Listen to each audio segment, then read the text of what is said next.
warahmatullahi wabarakatuh. Perkenalkan saya Ale Mauliana dengan NIM akhir 040. Di sini saya akan menjelaskan mengenai materi tentang memahami ISO 56001, yaitu tentang sistem manajemen inovasi. ISO 56001 adalah standar internasional untuk sistem manajemen inovasi. Ini membantu organisasi mengelola inovasi secara efektif. Tujuannya adalah meningkatkan daya saing dan mendorong pertumbuhan berkelanjutan. Selanjutnya, mengapa sih ISO 56001 itu penting? Manfaat utamanya yaitu ISO 56001 dapat meningkatkan kemampuan inovasi.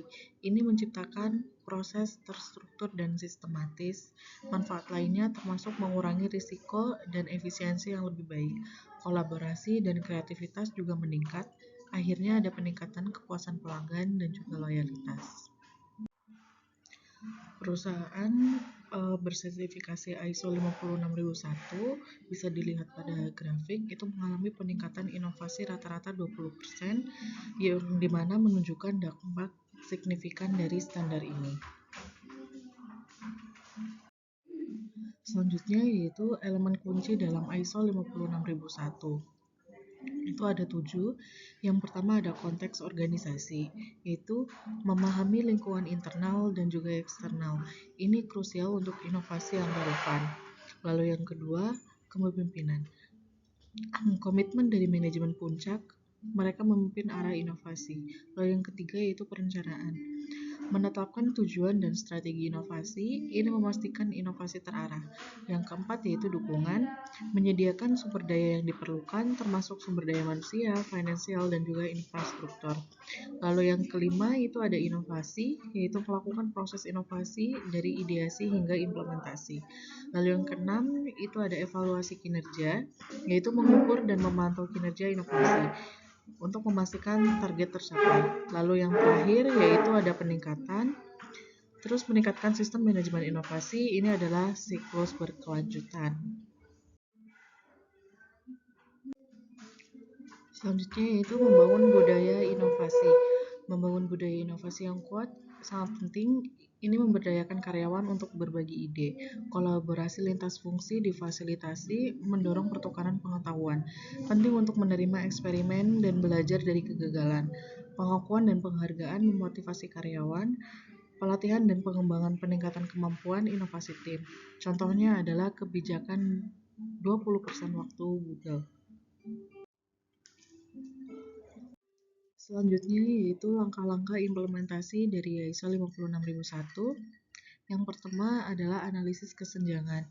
Itu untuk menilai kondisi saat ini. Lalu yang kedua ada pengembangan sistem, membuat dokumentasi dan juga prosedur. Lalu yang ketiga pelatihan, memberikan pelatihan kepada karyawan. Selanjutnya yaitu implementasi, menerapkan sistem manajemen inovasi. Lalu yang selanjutnya ada audit internal untuk mengevaluasi efektivitas sistem. Dan yang terakhir yaitu sertifikasi.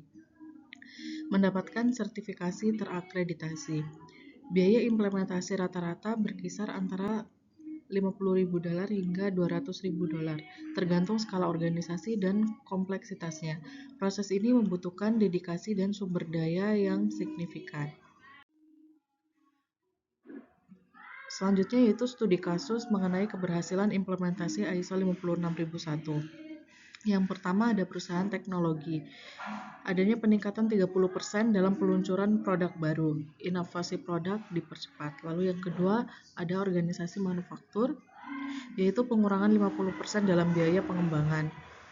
Efisiensi operasional meningkat. Lalu yang ketiga ada lembaga penelitian, yaitu peningkatan 25% dalam publikasi ilmiah.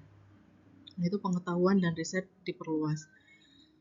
Contoh nyata adalah Samsung yang mengalami peningkatan 40% dalam jumlah paten setelah implementasi ISO 56001. Ini menunjukkan dampak signifikan dari standar ini dalam mendorong inovasi yang terukur.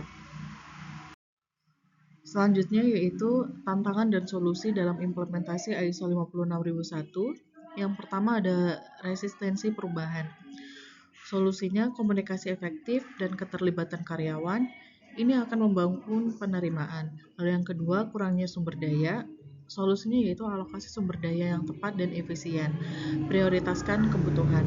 Lalu yang ketiga, ada kompleksitas standar. Solusinya yaitu konsultasi dengan ahli dan pendekatan bertahap.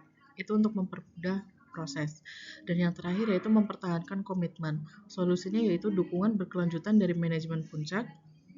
Ini vital untuk kesuksesan jangka panjang. Selanjutnya yang terakhir yaitu kesimpulan untuk masa depan inovasi dengan ISO 56001. Yang pertama itu ada alat berharga, itu untuk meningkatkan inovasi organisasi. Lalu yang kedua, kerangka terstruktur, itu sistematis dan efisien. Lalu yang ketiga ada keunggulan kompetitif, itu untuk membantu organisasi mencapai ini. Lalu yang keempat ada kunci pertumbuhan, di mana inovasi adalah faktor utamanya. Dan yang terakhir ada investasi masa depan, di mana inovasi adalah investasi terbaik. Yang cukup sekian yang dapat saya sampaikan, kurang lebihnya mohon maaf. Saya akhiri, wassalamualaikum warahmatullahi wabarakatuh.